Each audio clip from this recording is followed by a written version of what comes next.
बात जुर्म से जूझते अवाम की हो या समाज बढ़ते क्राइम ग्राफ की, अपराध की हर सूरत के पीछे छिपा होता है कोई ना कोई गुनहगार। नमस्कार, मैं हूं आपके साथ शिप्रा झा। तफ्तीश की राह में आने वाली हर कड़ी सुराग बनकर पहुंच आती है गुनहगारों को सलाखों के पीछे। तो आप बने रहिए हमारे साथ, क्योंकि हर जुर्म के खिलाफ हमारी तफ्तीश लगातार जारी है।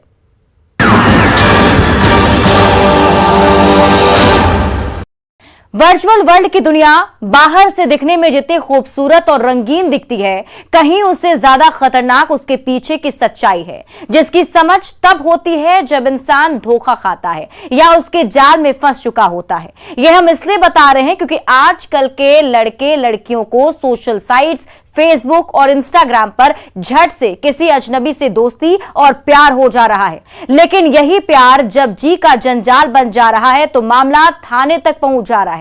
पटना के एक लड़की को ऐसे ही टुंडला के करण से पहले दोस्ती हुई, फिर प्यार हुआ, लेकिन उसके बाद यह प्यार बंद कमरे तक पहुंच गया, जहां फरेबी आशिक ने मोहब्बत के पन्नों पर धोखे और साजिश की ऐसी सीक्रेट और डर्टी कहानी लिखी कि माशूका सीधे थाने पहुंच गई और अपने आशिक को सबक सिखाना चाहती है। क्या है लव, सेक्स और धोखे की पूरी कहानी? इंस्टाग्राम पर लड़की को हुआ प्यार, बंद कमरे में मोहब्बत का इजहार, आशिक ने कैद की डर्टी पिक्चर और बागी बनकर थाने पहुंच गई माशूका। फोटो का बात नहीं है, वीडियो डाला आपने क्या?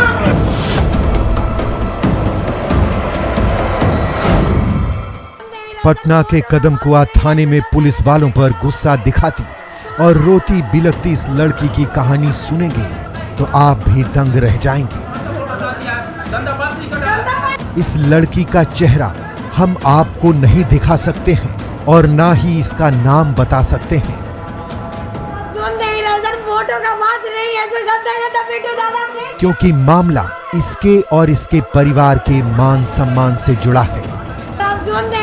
फोटो का बात नहीं है, वीडियो डाला आपने क्या? कहाँ है आप? लेकिन इसके गुस्से और आंसू के पीछे की पूरी डर्टी पिक्चर की कहानी बताएंगे, एक एक सच बताएंगे, इसके अतीत के एक एक पन्ने को भी पलटेंगे जो इसका पीछा कर रहा है। फोटो का बात नहीं है, वीडियो डाला आपने क्या? कहाँ है आप? जिससे पीछा छुड़ाने के लिए एक बार खौफनाक कदम भी उठा चुकी है, उसके बाद भी इसके अतीत का काला कारनामा बनकर इसके सिर मंडरा रहा है और वो अतीत के उस काले कारनामे से पीछा छुड़ाने के लिए घर के दरवाजे से निकलकर थाने पहुंच गई है।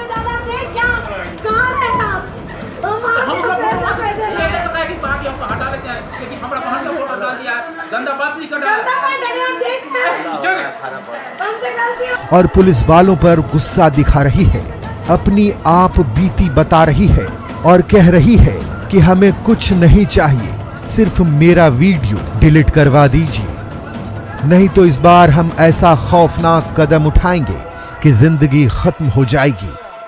आपको बताएंगे लव, सेक्स और धोखा की ये पूरी कहानी, लेकिन उससे पहले इस लड़की की जुबानी इसकी डर्टी कहानी सुन लीजिए, जिसे मोहब्बत में इसके आशिक ने बंद कमरे में इस डर्टी पिक्चर की पूरी पटकथा लिखी थी, लेकिन तब ये भी एंजॉय कर रही थी, प्यार को परवान दे रही थी, लेकिन इसके फरेबी आशिक ने इसके साथ डबल गेम कर दिया। जब बंद कमरे का अश्लील वीडियो सोशल मीडिया पर वायरल होने लगा तो इसके पांव तले जमीन खिसक गई और गुस्से में आग बबूला हो गई। जब कोई रास्ता नहीं सूझा तो ये सीधे थाने पहुंच गए। हम इसके मतलब इसको समझाएं, बहुत बार हम समझाएं कि ऐसा मत करो, मैडम हम बदनाम हो जाएंगे, लेकिन इसका यही रटता कि हम पूरा, जब मेरी नहीं ना हुई तो एकदम पूरा बदनाम इसको कर देंगे। क्या कर रहा है वो? और अब ये गंदा गंदा वीडियो मेरे भाई पे भेजा, मेरी बहन पे, मेरे जीजा पे, हर जगह ये फोटो मेरा वीडियो भेज रहा है। और वीडियो है वो? गंदा गंदा वीडियो। अब आप कहाँ आई हैं? अब हम आए हैं यहाँ कदम कुआं थाना में। क्या बोला गया यहाँ पे? यहाँ पे हम एक बार आए थे तो वो सर बोले कि तुम्हारा काम हो जाएगा। एक सर थे तो बोले कि तुम इसमें टेंशन वाली बात नहीं है, तुम्हारा काम हो जाएगा। वो हमसे खुद बोले मोबाइल भी चाहिए, तो वो खुद बोले कि मोबाइल भी तुम्हारा आ जाएगा। लेकिन हम उस टाइम बोले कि हम इतना गिर के हम फ़ोन नहीं लेना चाहते, बस वो मेरा फ़ोटो वीडियो ही डिलीट कर दे, हमको कुछ नहीं चाहिए। सुन लिया आपने, माशुका सिर्फ फोटो और वीडियो डिलीट करवाना चाहती है। जो इसके फरेबी आशिक ने मोबाइल में कैद किया है, जिसे उसने बंद कमरे में प्यार के हसीन लम्हों में धोखे और साजिश से कैद किया था और उसके बाद इसे ब्लैकमेल करने लगा। इसके परिजनों को मोबाइल पर डर्टी पिक्चर और अश्लील वीडियो भेजने लगा। यहां तक कि सोशल मीडिया पर भी उसने पोस्ट कर दिया, जिसके बाद से उसकी माशुका और पीड़िता बागी बन गई है और उसे सजा दिलवाना चाहती है। जिसके पीछे की कहानी को समझने के लिए इसके अतीत के पन्ने को पलटना पड़ेगा। पीड़ित लड़की के मुताबिक आज से 6 महीने पहले इंस्टाग्राम पर उत्तर प्रदेश में टुंडला के फौजीगरी गांव के रहने वाले एक युवक से इसकी दोस्ती हुई थी, जिसका नाम करण बेनीवाल। शुरुआती दौर में दोनों मैसेंजर के जरिए इंस्टाग्राम पर बात करते थे। ये सिलसिला कुछ दिनों तक चला। जब लड़की को करण पर यकीन हो गया और दिल में मोहब्बत की तरंगे उफान मारने लगी, तो दोनों ने एक दूसरे से अपना मोबाइल नंबर शेयर किया। उसके बाद दोनों की फोन पर घंटों बात होने लगी। जब प्यार परवान चढ़ा तो एक दूसरे से मिलने की बेकरारी बढ़ने लगी। प्रेमी ने फोन पर मिलने की चाहत जताई और उसी चाहत की जुनून में लड़की अपनी प्रेमी से मिलने के लिए करीब 13 घंटे का सफर तय कर पटना से 850 किलोमीटर दूर मिलने के लिए उत्तर प्रदेश स्थित फौजीगरी गांव पहुंच गई, जहां लड़की के आशिक का घर है। घर पहुंचने पर आशिक ने अपने परिजनों से मिलवाया, जहां लड़के की मां ने शादी का प्रस्ताव रखा, लेकिन तब लड़की ने दोस्ती का हवाला देकर इनकार कर दिया। इंस्टा पे फ्रेंडशिप किए थे। फ्रेंडशिप करते करते मेरा थोड़ा फ्रेंडशिप ज़्यादा बढ़ा। फैमिली से वो अपने बात करवाया। बोला कि उसकी बहन का, जैसे जिस टाइम फ्रेंडशिप किया था ना, उसकी बहन का शादी होने वाला था नवंबर में शायद, तो 29 या ऐसी कुछ 28, तो वो हमको बुलाया, फोर्स किया कि आओ आओ आओ। तो हम उसके वहाँ गए, उसमें गए तो वो हमसे फ्रेंडशिप करने लगा और उसकी माँ बोलने लगी कि मेरा बेटा से शादी वादी करोगी, ऐसे वैसे बोले। तो हम उस टाइम बोले कि नहीं, हम बस फ्रेंड है उसकी और उससे ज़्यादा नहीं। वापस पटना लौटने के बाद दोनों की दोस्ती प्यार में बदलने लगी और दोनों एक दूसरे के बेहद करीब आ गए। मिलने जुलने का सिलसिला बढ़ गया। उसके बाद दोनों ने मोहब्बत में बंद कमरे में सारी मर्यादाएं लांघ दी। दो जिस्म एक जान हो गए। उसके बाद लड़की अपने आशिक के इशारे पर चलने लगी, बंद कमरे में हिमबिस्तर होने लगी, उसके जिस्म की प्यास बुझाने लगी। लेकिन इस दौरान आशिक ने धोखे से बंद कमरे की अंतरंग तस्वीरें मोबाइल के कैमरे में कैद कर लिया। जब लड़की अपने आशिक करण से दूरी बनाने लगी तो उसे ब्लैकमेल करना शुरू कर दिया। एक एक कर अश्लील वीडियो और फोटो उसके परिजनों को भेजने लगा। मेरा फ्रेंडशिप बढ़ता गया, आता गया। फिर उसके बाद ये मेरे हमको प्यार वार का मतलब बोला, मिलने के लिए बुलाया। फिर ये मेरा चुपके से वीडियो बनाने लगा, गंदा गंदा वीडियो बनाने लगा बिना बोले। बोला कि हम बस कुछ नहीं करेंगे, हमको पता नहीं कि क्या कर रहा है। हम बोले क्या कर रहे हैं। 1-2 बार थे, तो उसके बाद हमसे गलती हो गया था, हमको पता नहीं था कि ऐसे से कर। हमको बिना बोले वीडियो बनाया और उसके बाद ये रख लिया वीडियो। अब उसके बाद हमसे बोलने लगा कि ऐसे वैसे मतलब उल्टा पुल्टा बात बोलने लगे, तुम इससे करती हो उससे करती हो। हमको मतलब दूसरा बात बोलते नहीं लगता था। तो हम उसे बोले ठीक है, अगर हम तुमको गलत लगते हैं हमसे बात मत करो। अब बहुत ज़्यादा बात होने लगा ना। फिर उसके बाद ये हमको धमकी देने लगा, अगर तुम हमसे बात नहीं करोगे तो तुम्हारा ये फ़ोटो वीडियो सबको डाल देंगे, भेज देंगे, तुम्हारा दम बदनाम कर देंगे, ऐसा कि कहीं के भी तुम नहीं रहोगी।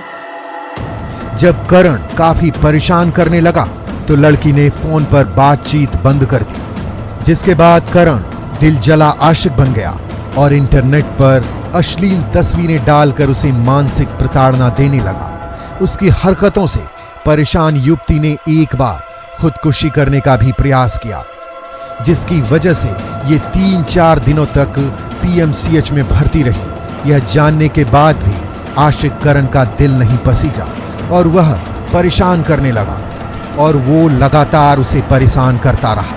एक दूसरे के साथ बिताए निजी पलों की अश्लील वीडियो इंस्टाग्राम पर अपलोड कर दिया, जहां से दोनों की दोस्ती हुई थी। इसके बाद युवती अपने धोखेबाज आशिक करण को सबक सिखाने के लिए सीधे थाने पहुंच गई।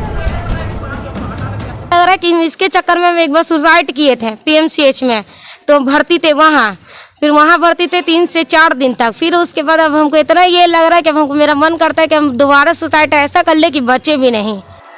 पीड़िता के लिए इंस्टाग्राम वाला प्यार अब जी का जंजाल बन गया है। वो तंग आकर आत्मघाती कदम उठाने की बात कह रही है और कह रही है कि अगर वीडियो डिलीट नहीं हुआ तो वो अपनी जान दे देगी। सोशल मीडिया वाला प्यार अब परेशान कर रहा है। माशूका बागी बनकर प्रेमी करण को सबक सिखाने के लिए थाने पहुंच गई है और पुलिस से इंसाफ की गुहार लगा रही है। अपने प्रेमी को सजा दिलवाने की बात कह रही है।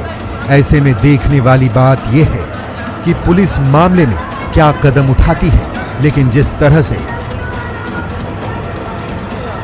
आजकल के लड़के लड़कियों को सोशल मीडिया पर झट से दोस्ती और प्यार हो जाता है, वो बेहद ही खतरनाक है।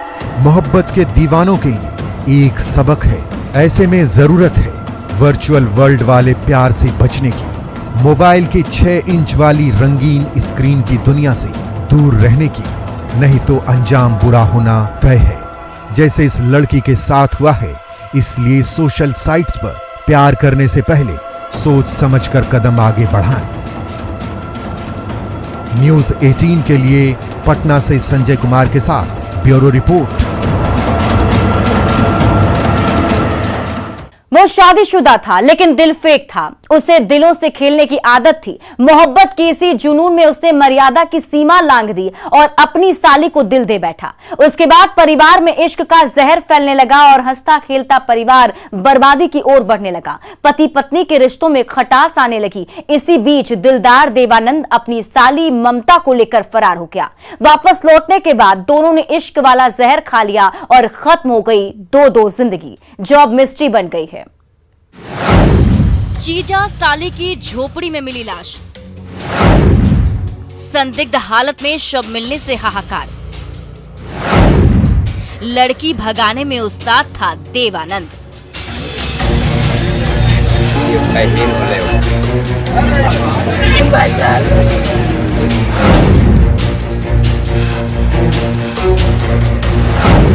घर के बरामदे में पड़ी एक साथ ये दो लाश मोहब्बत के दीवानों की है, जो रिश्ते में एक दूसरे के जीजा साली थी। लेकिन प्यार में दोनों ने समाज की मर्यादाओं की हदें पार करते हुए लव की ऐसी खौफनाक कहानी लिखी कि लड़की के पिता ने थाने पहुंचकर अपने ही दामाद पर अपनी बेटी को भगा ले जाने की शिकायत दर्ज करा दी।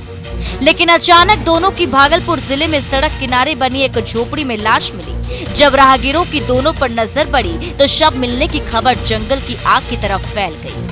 लोग दोनों की शिनाख्त में जुट गए। जब खोजबीन की गई तो लड़की की शिनाख्त कुल्हड़िया की ममता देवी और उसके जीजा की पहचान बांका जिले के रजौन थाना के कठौन के देवानंद उर्फ करण के रूप में हुई। उसके बाद लोगों ने पुलिस को खबर की। डबल मर्डर की इस घटना के बाद लोगों की भीड़ उमड़ गई। तब तक पुलिस भी पहुंच चुकी थी। इस बीच देवानंद की पत्नी और 2 छोटे छोटे बच्चों के साथ ससुराल के सभी लोग भी पहुंच चुके थे। इस बाबत देवानंद की पत्नी सीमा ने बताया कि हमारी शादी देवानंद से हुई थी, जिससे 2 बच्चे भी हैं।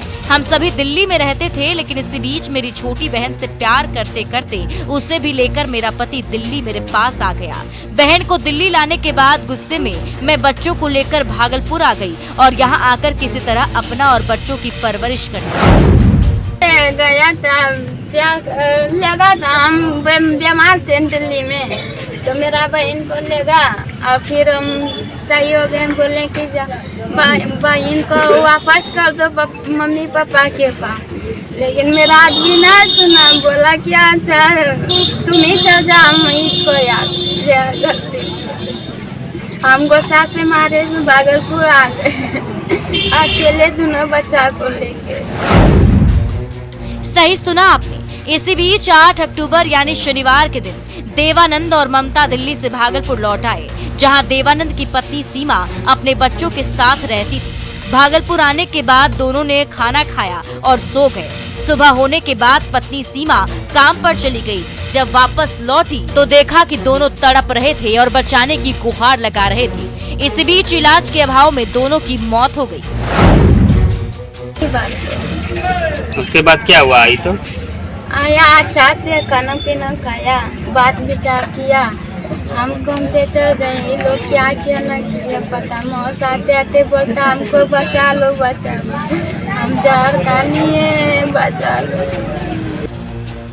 मौत के कारणों को लेकर जहां पत्नी जहर खाने से पति और बहन की मौत होने की बात कह रही है, तो वहीं पिता घटना को लेकर कुछ भी साफ तौर पर बताने से इनकार कर रहा है और नई कहानी बता रहा है। यह पत्नी को दिल्ली में छोड़ करके फिर वहाँ से जो है ना दिल्ली जाने के बाद 1-1.5 महीने के बाद फिर इसको भी भगा कर ले गया। इसको भगा करके ले जाने के बाद हम यहाँ पे गेस्ट होके। ऐसे में अमरपुर थाने की पुलिस शव को अपने कब्जे में लेते हुए पोस्टमार्टम के लिए भेजकर हत्या और पीछे की एक कड़ी को ध्यान में रखते हुए मामले की तफ्तीश कर रही है, ताकि दिलफेक जीजा और आशिक मिजाज साली की संदिग्ध मौत का राज खुल सके, जो अभी आंखों से ओझल है। इंतजार है पोस्टमार्टम रिपोर्ट का, जो जीजा साली की मौत का राज खोलेगा। लेकिन जिस तरह अपने नाम के मुताबिक देवानंद ने सीमा को लांघकर अपनी साली ममता से प्यार किया, फिर दिल्ली भगा कर ले गया और वापस आने के बाद दोनों ने जान दे दी, वो बेहद ही खौफनाक और खतरनाक है, क्योंकि उसके इस कदम ने पूरे घर को बर्बाद कर दिया है। 2 छोटे छोटे बच्चे को अनाथ कर दिया। सीमा की मांग की सिंदूर छीन ली, जिसके विरह में वो ताउम्र जलती रहेगी, तड़पती रहेगी और सिसकती रहेगी। न्यूज़ 18 के लिए बांका से नागेंद्र द्विवेदी के साथ ब्यूरो रिपोर्ट। अब वक्त हो चला एक छोटे से ब्रेक का, लेकिन ब्रेक के बाद आपको दिखाएंगे लुटेरे किराएदार की क्राइम कुंडली।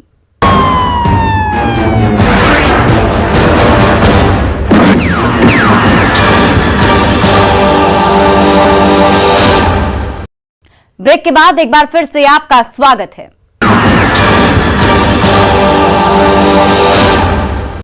गोपालगंज पुलिस ने 13 सितंबर को रेलकर्मी के घर हुए डकैती कांड का खुलासा करीब 1 महीने बाद कर दिया है, जिसकी सच्चाई जानकर पुलिस वाले भी दंग हैं, क्योंकि जिस शख्स ने डकैती की पूरी पटकथा लिखी थी वो सीआरपीएफ का सस्पेंडेड जवान है और खुद किराए के मकान पर पीड़ित के घर में रहता था। लेकिन उसने नौकरानी के साथ मिलकर वो साजिश रची जो खतरनाक थी।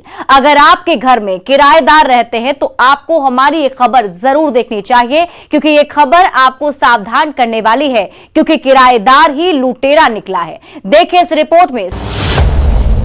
डकैती कांड का खुला राज। 30 दिन बाद बदमाश गिरफ्तार। नौकरानी ने दिया था डकैती में साथ। सस्पेंड जवान की साजिश बेनकाब।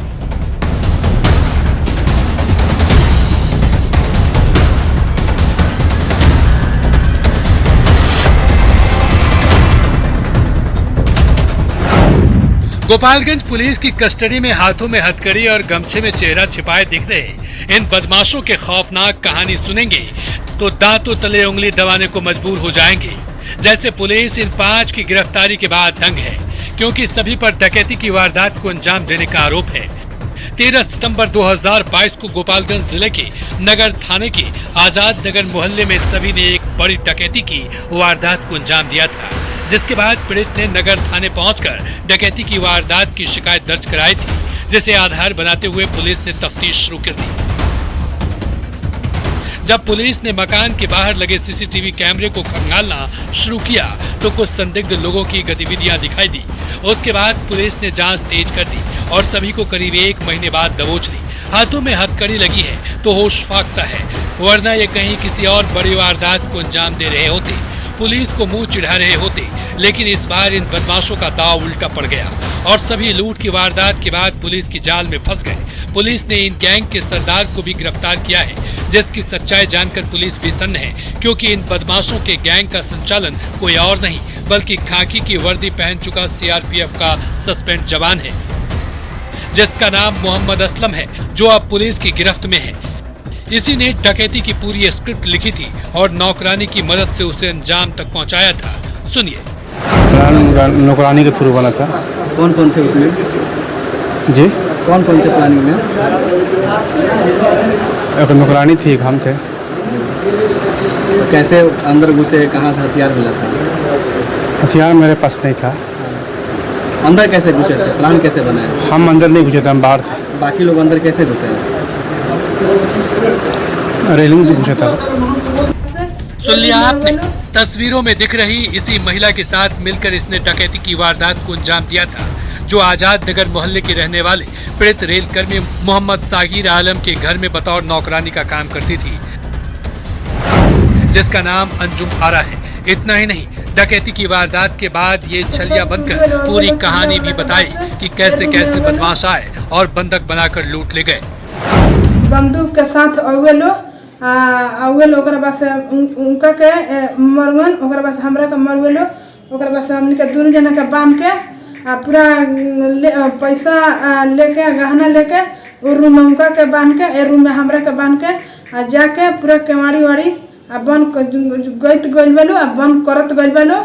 ओकरा बाद से 4 जना रवेलो, मुँह मास्क लगौले रवेलो, मुँह बांधले रवेलो, एथी ना कवेलो।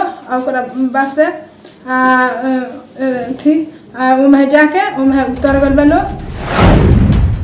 नगर थाने के आजाद नगर मोहल्ले में रेल कर्मी मोहम्मद सागिर आलम के घर हुए डकैती के बाद पुलिस पिछले 1 महीने से बदमाशों की तलाश में थी। पुलिस को जांच में पता चल चुका था कि लूट और डकैती की घटना में एक ही गिरोह के अपराधी हैं।